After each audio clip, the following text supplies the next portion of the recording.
अब determinants start करते हैं। देखिए डिटर्मिनेंट है क्या। Determinants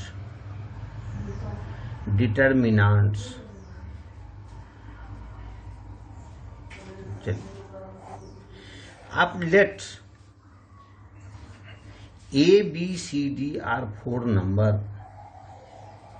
ABCD are 4 numbers. ABCD अगर 4 नंबर हो देन इसको आप सजाइए, रो और कॉलम में सजाइए। ABCD और दो इस प्रकार दो क्या डंडे से इसे राउंड अप कर दीजिए। This is called determinant. इसको डिटर्मिनेंट्स को डेल्टा से रिप्रेजेंट करते हैं, इसको डिटर्मिनेंट कहते हैं।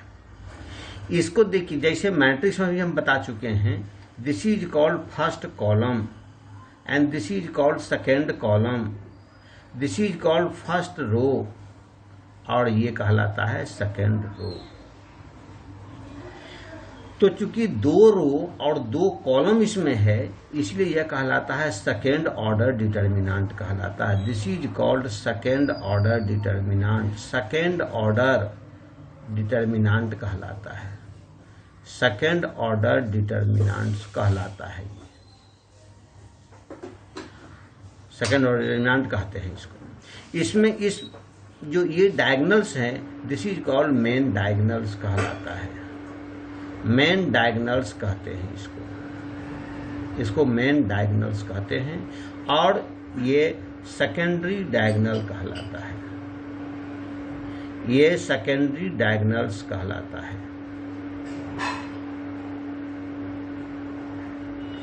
इसका वैल्यू होता है AD माइनस BC यानी principal minus secondary is the value of determinant.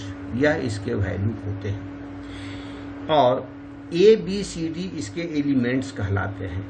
Each element of determinant, each element जिस पर मैट्रिक्स में हमने लिखा था ठीक इसी तरह से यहाँ भी लिखेंगे। Each elements of determinant is denoted by determinants, is denoted by इसको डिनोट करते हैं, इज डिनोटेड बाय AIJ यानी कि दैट इज I मतलब number of row, I number of rows, J मतलब number of columns, number of columns, J यानी number of column से आप रिप्रेजेंट करते हैं। जैसे अगर यह डिटर्मिनेंट लेते हैं तो देखिए A को रिप्रेजेंट करेंगे, यह पहला रो और पहले कॉलम में है अर्थात इसको A11 से रिप्रेजेंट करेंगे। पहला रो दूसरे कॉलम में यह रिप्रेजेंट है अर्थात इसको A12 से रिप्रेजेंट करेंगे। यानी कि रो का नंबर पहले, मैट्रिक्स में भी हमने बता चुका है पहले कि पहले रो का नंबर लिखते हैं उसके बाद कॉलम का नंबर देते हैं। C हो जाएगा पहले रो यानी R2, दूसरा रो पहला कॉलम यानी A21 से रिप्रेजेंट करते हैं और इसी प्रकार इसको A22 से रिप्रेजेंट करते हैं। इसका वैल्यू हो गया A11 A22 minus A12 A21 is the value of determinants. This is called second order determinant. अब हम चलते हैं थर्ड ऑर्डर डिटर्मिनेंट। चूंकि सेकेंड ऑर्डर में 2 रो और 2 कॉलम होता है इसलिए सेकेंड ऑर्डर कहलाता है। यानी 3 रो और 3 कॉलम जब होगा तो वह थर्ड ऑर्डर का डिटर्मिनेंट कहलाता है। यानी third order determinant, third order determinant कहलाता है। Third order determinants, third order determinants किसे कहते हैं? जिसमें 3 रो और 3 कॉलम होता है। जैसे उदाहरण आप लीजिए, मान लेते हैं A, B, C, D, E, F, G, H और K। यह देखिए 3 रो और 3 कॉलम है। This is third order determinant. इसका अपना कोई वैल्यू नहीं होता है। इस थर्ड रो को इवेल्युएट करने के लिए या 4 ऑर्डर का डिटरमिनेंट हो जिसमें 4 रो और 4 कॉलम होता हो, उसके वैल्यू को इवेल्युएट करने के लिए हम लोग, उसका अपना कोई वैल्यू नहीं होता, उस वैल्यू को इवेल्युएट करने के लिए उसको हम एक्सपेंड करते हैं। किस लिए? चूंकि वो सेकंड ऑर्डर में हम ट्रांसफर कर लें, यानी थर्ड ऑर्डर को सेकंड ऑर्डर में ट्रांसफर कर लेंगे, और सेकंड ऑर्डर का वैल्यू होता है वहां से वैल्यूज को हम इवेल्युएट कर लेते हैं। इसी तरह से फोर्थ ऑर्डर के डिटरमिनेंट अगर है तो उसको फोर्थ ऑर्डर को थर्ड ऑर्डर में पहले बदलते हैं, थर्ड ऑर्डर को सेकंड ऑर्डर में बदलते हैं, और सेकंड ऑर्डर को इवेल्युएट कर लेते हैं।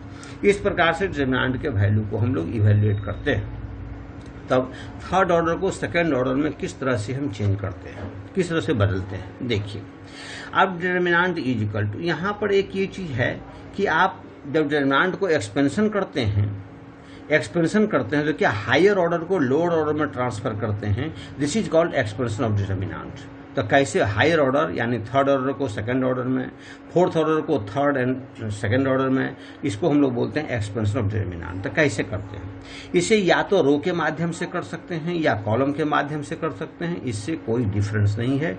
ये इन चीज़ों को हम अगले प्रॉपर्टीज में हम पढ़ेंगे, लेकिन अभी फिलहाल हम आपको एक्सपेंशन कैसे करते हैं, इससे वैल्यू इवेल्युएट कैसे करते हैं, उसके बारे में थोड़ी सी बात मैं बताता हूँ।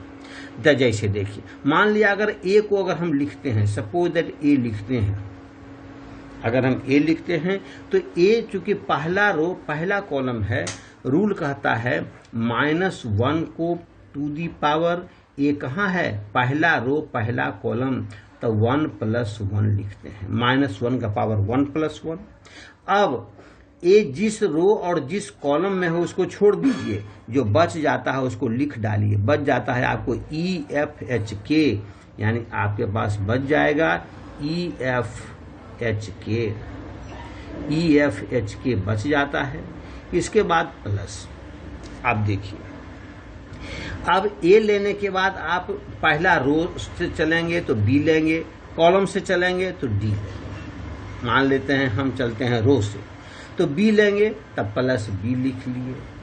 फिर उसी प्रकार से -1 टू दी पावर, बी कहाँ पर है? पहला रो दूसरा कॉलम, पहला रो दूसरा कॉलम पर है।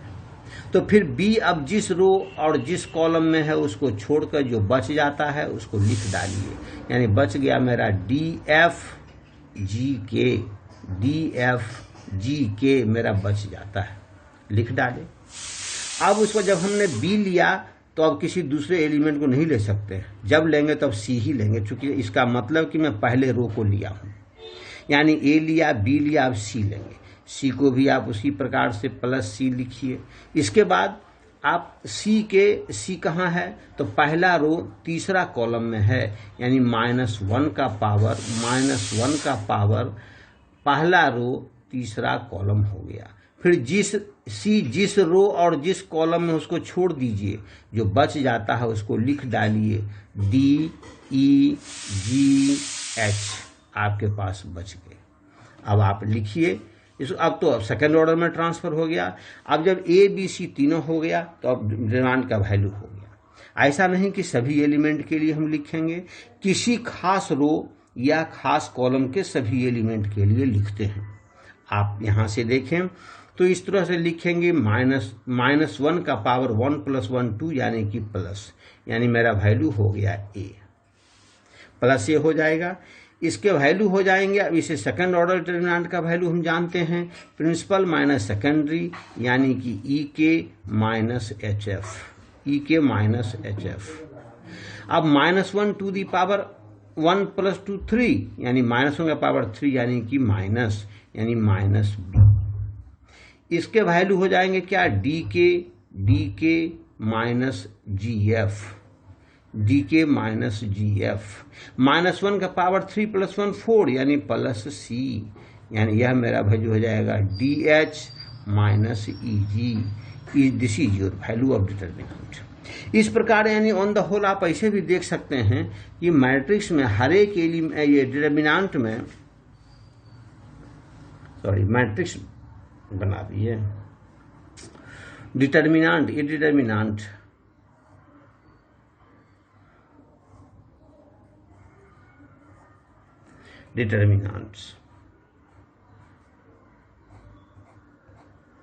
डिटरमिनेंट में हर एक एलिमेंट का अपना एक खास साइन होता है जो उसके रो और कॉलम के ऊपर डिपेंड करता है।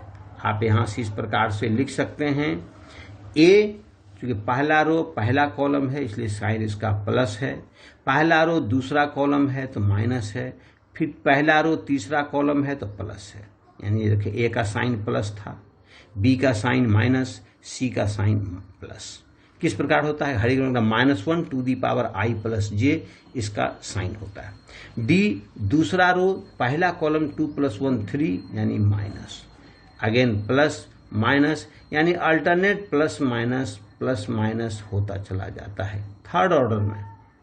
बाकी सभी ऑर्डर में अल्टरनेट नहीं बल्कि उस तरह से उसको चेक करना पड़ता है कि प्लस माइनस किस प्रकार, -1 to the power I plus J.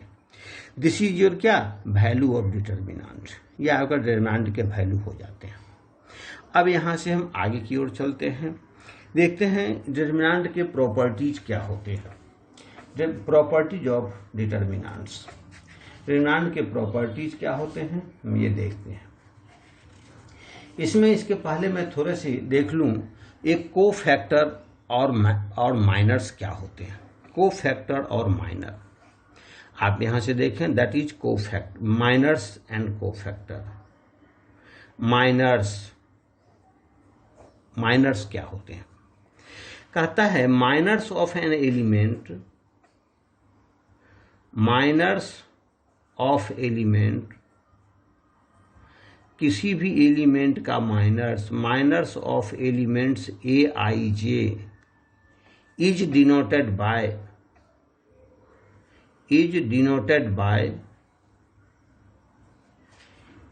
M I J. अब जैसे निकालिए A11 माइनर्स ऑफ A11,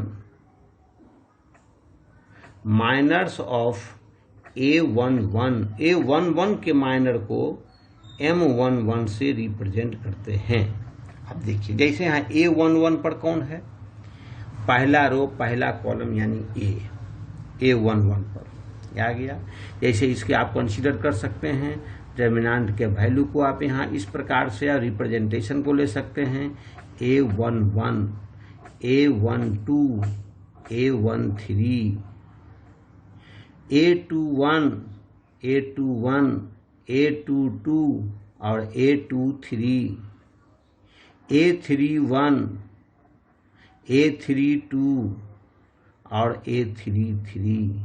इस प्रकार आप इसे लीजिए। देखिए अगर लेते हैं इसमें तो आप क्या लिखते हैं, A11 मतलब A का माइनर हमको निकालना है, तो कितने माइनर इसके आ जाएंगे, इसके माइनर कितने होंगे, डिटर्मिनेंट है माइनर कितने इसके होंगे A11। यानी अब एक माइनर जब निकालते हैं तो वो जिस रो और जिस कॉलम में एलिमेंट होता है उस रो और उस कॉलम को छोड़कर जो बच जाते हैं वो that is their minor.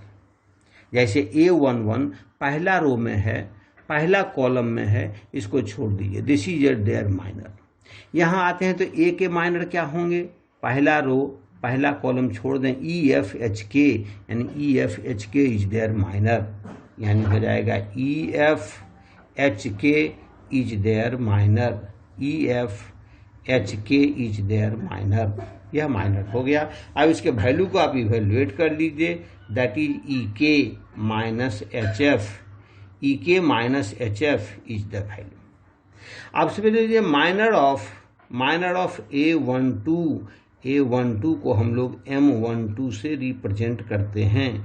M12 अब A12 जगह पर क्या है, A12 जगह पर B है, यानी B का माइनर। तो माइनर क्या बताए कि जो एलिमेंट का माइनर निकालना होता है वह एलिमेंट जिस रो और जिस कॉलम में है उसको छोड़ दीजिए, बाकी जो बच जाता है उसे लिख डालिए, दैट इज देयर माइनर।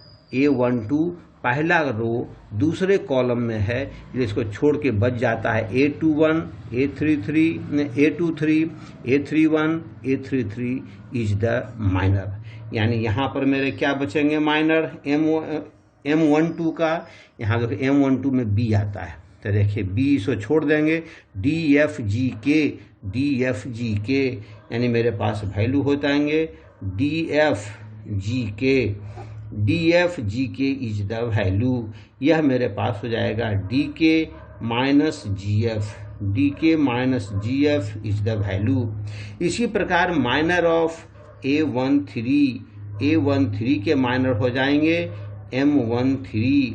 अब A13 जगह पर क्या है, देखिए माइनर निकालने के लिए क्या बताए कि जिस एलिमेंट का माइनर निकालना हो वो जिस रो और जिस कॉलम में है उसको आप बंद कर दीजिए, छोड़ दीजिए, बाकी जो बचता है उसे लिख डालिए। तो दिस इज देयर माइनर। अब यहाँ पर देखिए A13 के जगह पर है C, तो C का माइनर क्या होगा, C पहला रो तीसरा कॉलम में है छोड़ के, यानी DEGH मेरे पास आ जाएंगे क्या, DEGH इज द माइनर। मेरे पास वैल्यू हो जाएंगे DH minus EG, DH minus EG is the value, is the minor. अब इस चीज को अगर हम डिटर्मिनेंट के केस में अगर हम चलते हैं तो देखिए इस डिटर्मिनेंट का वैल्यू क्या हो जाता है, A क्या हो गया, A किसके जगह पर है, A11 के जगह पर है। अब ये देखिए ये E के माइनस HF, E के माइनस HF क्या है, M11 है, यानी A11 M11 आप लिख सकते हैं। फिर देखिए माइनस B किसके जगह पर है, A12 के जगह पर है, तो B के लिए D के माइनस GF M12 है, यानी M12 है। उसके बाद C है A13, यानी A13 है, तो DH माइनस EG क्या है, that is M13, that is M13 है।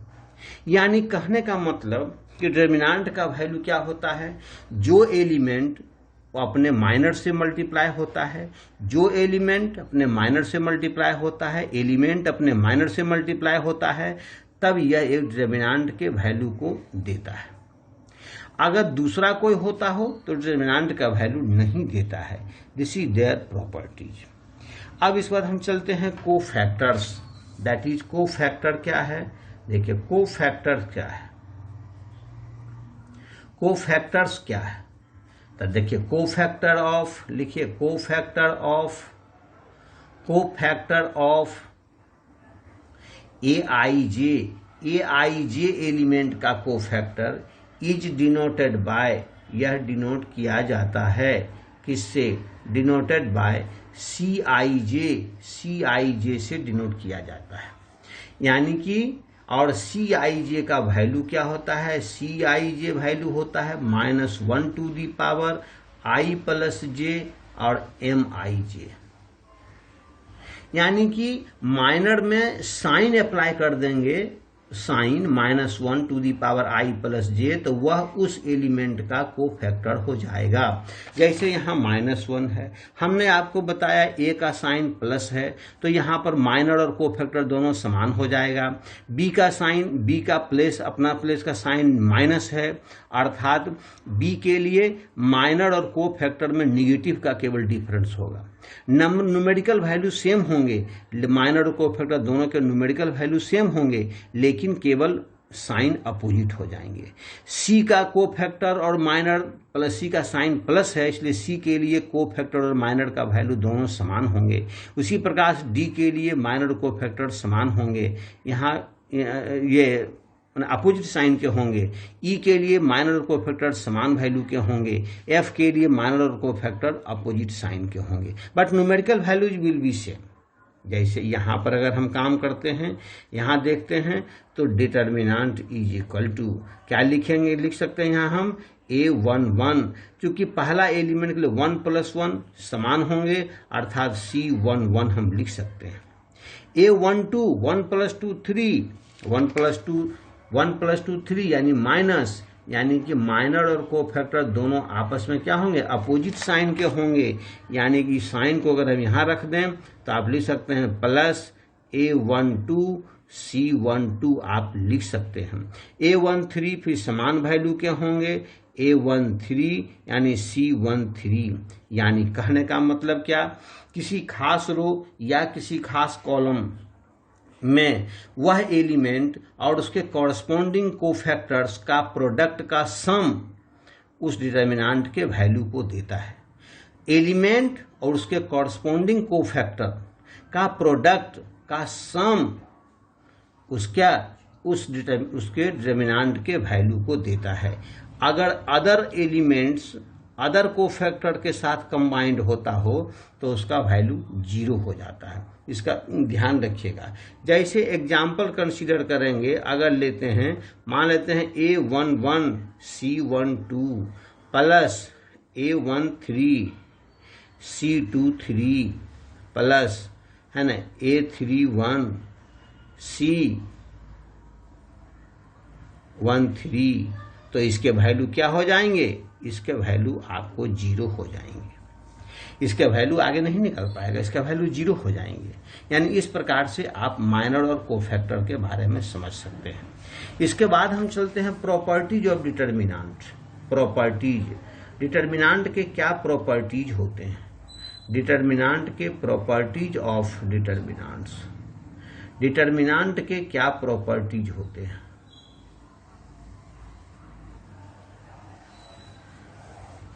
डिटर्मिनेंट के क्या प्रॉपर्टीज होते हैं? सबसे पहले प्रॉपर्टीज डिटर्मिनेंट के होते हैं। First, value of determinant is not changed. The value of determinant, the value of determinant, determinant के वैल्यू चेंज नहीं करते हैं determinants. The value of determinants does not change if rows or columns are interchanged. The value of determinants does not change. Does not change, यह change नहीं होता है। If rows are changed into corresponding columns,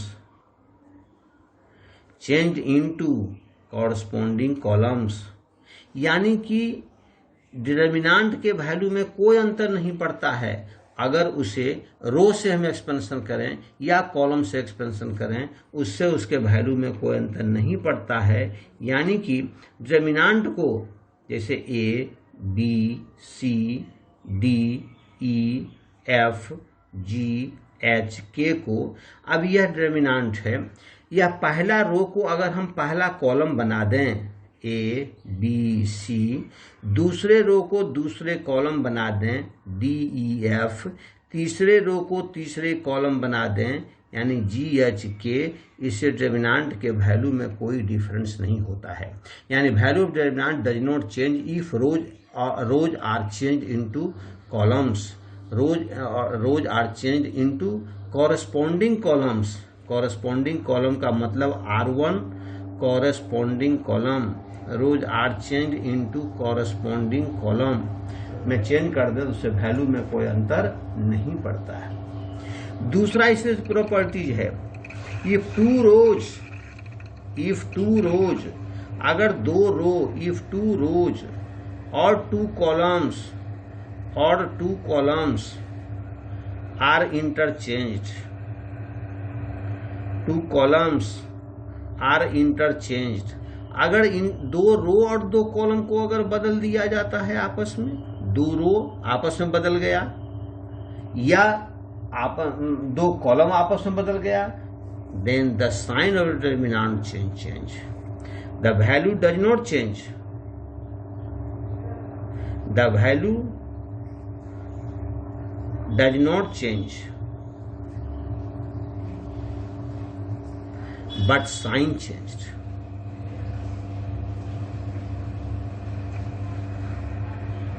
यानी दो रो बदल देते हैं आपस में तो वैल्यू नहीं चेंज करता है लेकिन उसका साइन बदल जाता है। जैसे A, B, C, D, E, F, G, H, K, आपके पास मान लीजिए डिटर्मिनेंट है। आप सपोज दैट मान लिया जाए R1 को भेज देते हैं R2 में और R2 को भेज देते हैं R1 में, तो डिटर्मिनेंट का R1 बदल गया R2 में, यानी D, E, F और A, B, C, उसके बाद G, H, K, इसे डिटर्मिनेंट का वैल्यू में कोई चेंज नहीं होता है लेकिन साइन बदल जाता है। यानी पॉजिटिव वैल्यू आएगा तो नेगेटिव वैल्यू आ गया। आप अभी मैट्रिक्स में देखे हैं कि मैट्रिक्स में दो रो को एलिमेंट्री ऑपरेशन में दो रो को आपस में चेंज करने से कोई अंतर नहीं होता है, लेकिन डिटरमिनेंट में दो रो को या दो कॉलम को आपस में बदल देते हैं तो उसका वैल्यू चेंज नहीं करता है, लेकिन साइन बदल जाता है। जैसे अगर मान चलो C2 बना देते हैं C3 में, C3 चला जाएगा C2 में, तो देखिए C1 को आप एज इट इज रखते हैं DAG, देखिए C2 चला जाएगा C3 में, C3 चला जाएगा CFK, उसके बाद EBH आप देखिए इसका वैल्यू चेंज नहीं करेगा, लेकिन यह माइनस था, अब क्या हो जाएगा, प्लस हो जाएगा। This is your property. तीसरा होता है थर्ड प्रॉपर्टी, है ना, डिटरमिनेंट का वैल्यू 0 हो जाता है व्हेन एनी टू रोज और two columns are identical, then determinant vanishes when, है ना, if two rows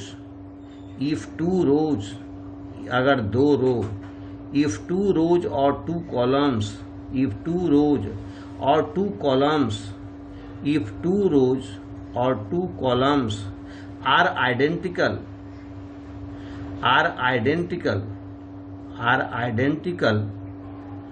then determinant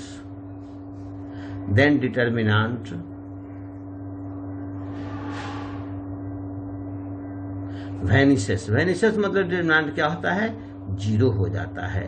determinant vanishes यानी आइडेंटिकल मतलब होता है, आइडेंटिकल मतलब समान, मे बी इक्वल और may not be in some proportional, may be equal और सम प्रोपोर्शनल, जैसे A B C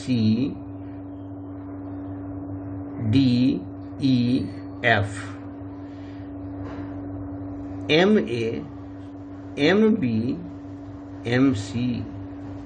यहाँ पर डिटरमिनेंट का C1 and C3 this is equal to 0, है ना, क्योंकि क्या होता है, क्यों कि C1 and C3 are identical मतलब समान, not equal but in some proportional, है ना, अगर होते हैं तो इसी अवस्था में डिटरमिनेंट का वैल्यू 0 हो जाता है। चौथा कहता है कि अगर डिटरमिनेंट का, जैसे यहाँ देखेंगे, मान लिया A+1 B+2 C+3 D E F G H K, कहता है डिटरमिनेंट का कोई रो या कोई कॉलम अगर दो टर्म का सम के रूप में एक्सप्रेस है तो इसे दो अलग अलग डिटरमिनेंट में आप एक्सप्रेस कर सकते हैं, अलग अलग डिटरमिनेंट में एक्सप्रेस कर सकते हैं। पहला पहले एलिमेंट से स्टार्ट होगा यानी A B C, और दूसरा दूसरे एलिमेंट से स्टार्ट होगा यानी 1 2 3, बाकी सभी एलिमेंट एज इट इज होंगे यानी कि D E F G H K, यहाँ हो जाएगा D E F G H K। इस प्रकार दो अलग अलग डिटरमिनेंट में आप उसे एक्सप्रेस कर सकते हैं। इसके बाद कहता है पांचवा, किसी भी मैट्रिक्स को, किसी भी डिटरमिनेंट को, मान लिया डिटरमिनेंट आपका है A B C D E F G H K, किसी भी डिटरमिनेंट के किसी भी रो या कॉलम को अगर हम मान लिया जाए कि C1 को अगर किसी नॉन जीरो नंबर से हम मल्टीप्लाई करते हैं तो whole determinant gets multiplied by that number यानी डेल्टा 1 बन जाता है, और तब यानी मेरा वैल्यू हो जाता है MA MB और MC हो जाता है। उसके बाद B MD MG B E H C F K, यानी कि क्या बताए कि किसी भी रो या किसी भी कॉलम को किसी नॉन जीरो नंबर से अगर हम जब मल्टीप्लाई करते हैं तो डिटर्मिनेंट उतने से मल्टीप्लाई हो जाता है, यानी कि m अगर कॉमन ले लेते हैं किसी खास रो में, अगर मल्टीप्लाई करते हैं तो किसी खास रो से हम कॉमन भी ले सकते हैं, यानी कि आप लिख सकते हैं ABCDEF और GHK। आप लिखेंगे तो आप क्या लिखेंगे यहाँ से m इंटू डेल्टा, यानी क्या आपके पास आया कि किसी भी रो या किसी भी कॉलम को किसी नॉन जीरो नंबर से जब मल्टीप्लाई करते हैं तो आपका जो डिटर्मिनेंट दिया हुआ है वह उतने नंबर से मल्टीप्लाई हो जाता है। यानी कि अगर हम चाहेंगे उसका वैल्यू नहीं चेंज करें तो आप डेल्टा को लिख सकते हैं 1/m इंटू डेल्टा 1, यानी कि 1/m यानी m उतने नंबर से आप डिवाइड कर दीजिए, यानी हो जाएगा MA MD और MG, उसके बाद B C E F H और K। इस प्रकार से आप इस प्रॉपर्टीज को पढ़ सकते हैं। छठा प्रॉपर्टी 6 प्रॉपर्टीज है। छठा प्रॉपर्टीज ये कोई डिटर्मिनेंट है, सपोज मान लें आपके पास A B C D E F G H K, किसी भी रो को मान लीजिए रो में या कॉलम में कहीं भी काम कर सकते हैं। अगर रो को मान लिया जाए किसी भी रो को किसी भी नॉन जीरो नंबर अदर किसी रो को नॉन जीरो नंबर से मल्टीप्लाई करके इस रो में आप जोड़ या घटा दीजिए तो उससे उसके वैल्यू में कोई अंतर नहीं होता हो। यानी अगर यह डेल्टा है तो डेल्टा इज इक्वल टू क्या मेरे वैल्यू हो जाएंगे, देखो R1 में काम करते हैं, R2 को M से गुना करके जोड़ देते हैं, यानी A plus MD, B plus ME और C प्लस MF, और R2 तो एज इट इज है EF GH के। इस प्रकार यानी क्या मेरा निकला कि किसी भी रो को किसी नॉन जीरो नंबर से मल्टीप्लाई कर देते हैं और अदर रो और कॉलम में जोड़ देते हैं, उसे डिटर्मिनेंट के वैल्यू में कोई अंतर नहीं होता है, यानी वह एज इट इज रह जाता है। इसके बाद तो और कोई प्रॉपर्टीज नहीं है, लेकिन मैं एक थोड़ा सा और इसमें एक्सपेंशन के माध्यम थोड़ा सा और बताना चाहता हूँ कि या 7 प्रॉपर्टीज एक और देख लें। होता है अगर ए और बी कोई दो डिटर्मिनेंट है, मान लिया जाए डेल्टा 1 इंटू डेल्टा 2 प्रोडक्ट है, तब प्रोडक्ट के डिटर्मिनेंट का अगर हम लेते हैं तब दोनों को अलग अलग डिटर्मिनेंट निकाल कर तब इसको हम प्रोडक्ट करते हैं। यह दोनों आप लिख सकते हैं। इसके बाद मैं और एक चीज बताना चाहता हूं कि कोई एक वैल्यू आप इवेल्युएट करते हैं। देखिए 8 प्रॉपर्टीज को इस चीज को आप एज ए फॉर्मूला की तरह भी आप याद रख सकते हैं। जैसे कैसे इवेल्युएट करते हैं, कहता है इवेल्युएट कीजिए।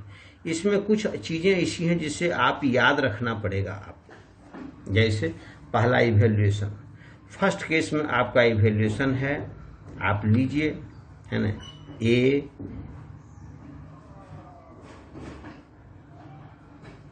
B A square B square C square A B C 1 1 1, आप ऐसे भी लिख सकते हैं इसको।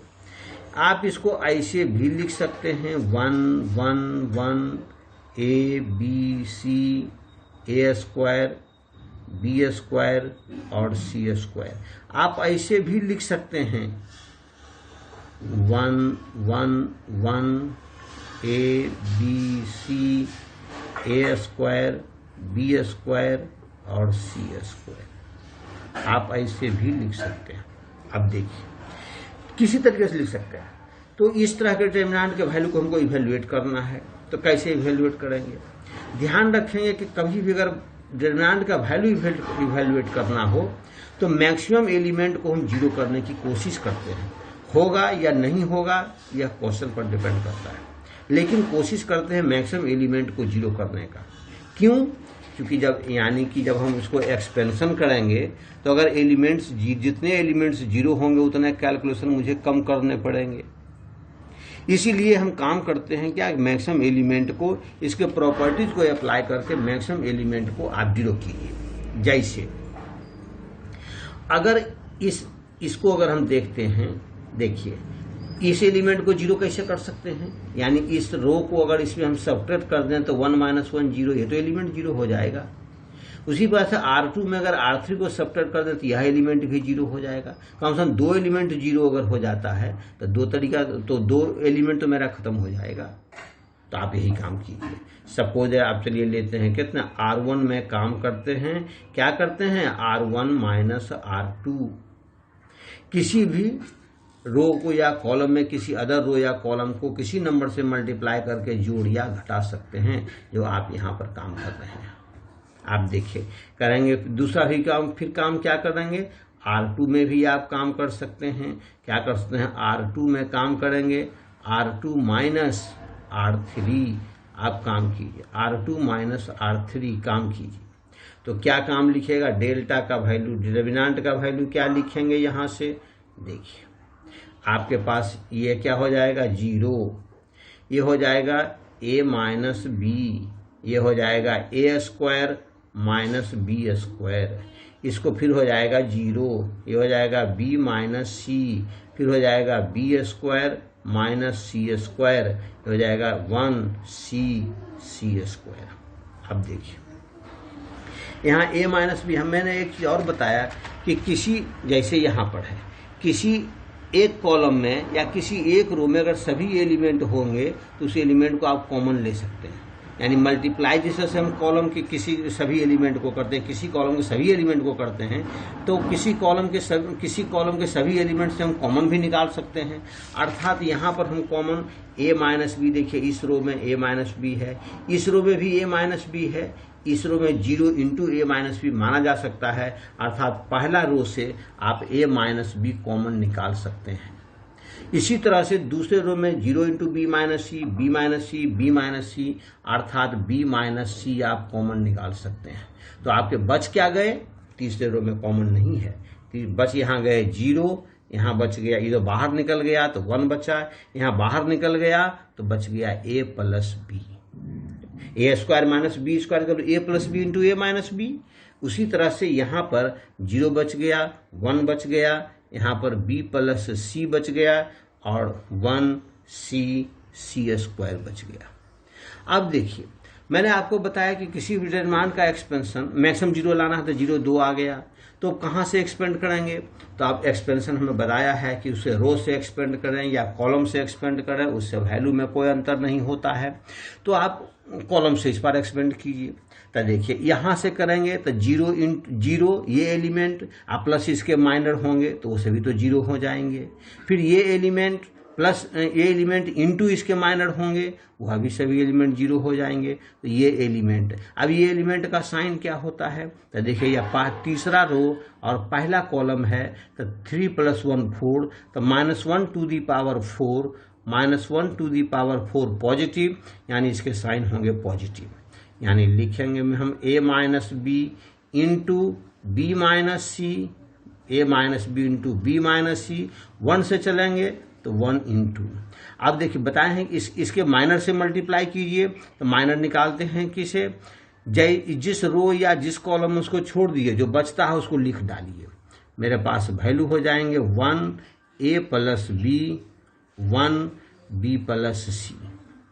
अब इसे आप इवेल्युएट कर सकते हैं, 2 ऑर्डर का हो गया, इवेल्युएट कर लीजिए a - b × b - c। अब इवेल्युएट करेंगे कैसे, तो 1 × b + c। अब माइनस 1 × a + b, यानी a - b, b से b कैंसिल, आ गया मेरे पास value a - b × b - c × c - a value आपके आ जाएंगे। इस प्रकार इस डिटर्मिनेंट का ये वैल्यू होता है, इतना आप याद रखेंगे क्योंकि ये बहुत तरीके से आता है। अर्थात आप लिख सकते हैं 1 1 1 a b c a² है ना, बी स्क्वायर और सी स्क्वायर। आप इसके वैल्यू आपके पास मिल जाएंगे A minus B into B minus C into C minus A, इस प्रकार मिल जाएंगे। This is called circular determinant. इसको हम लोग कहते हैं सर्कुलर डिटर्मिनांट के नाम से जानते हैं, सर्कुलर डिटर्मिनांट के नाम से जानते हैं, सर्कुलर डिटर्मिनांट्स के नाम से जानते हैं। ठीक इसी तरह के और भी एग्जाम्पल्स हैं। जैसे देखिए, आप अपने से खुद इवेल्युएट कर देखेंगे क्या। जैसे 1 1 1 ए बी सी, आपको यहाँ आ जाएगा ए क्यूब, बी क्यूब और सी क्यूब। इसके क्या वैल्यू होंगे आप इवेल्युएट करेंगे अपने से, या मैं खुद अपनी तरह से कर लेता हूँ। देखिए किस प्रकार से आता है, चूँकि उसमें टाइम बहुत ज़्यादा लग जाएंगे, इसलिए आप इसको अपने से इवेल्युएट करेंगे। तीसरा आपके पास में है 1 1 1 ए स्क्वायर बी स्क्वायर सी स्क्वायर और ए क्यूब बी क्यूब और सी क्यूब।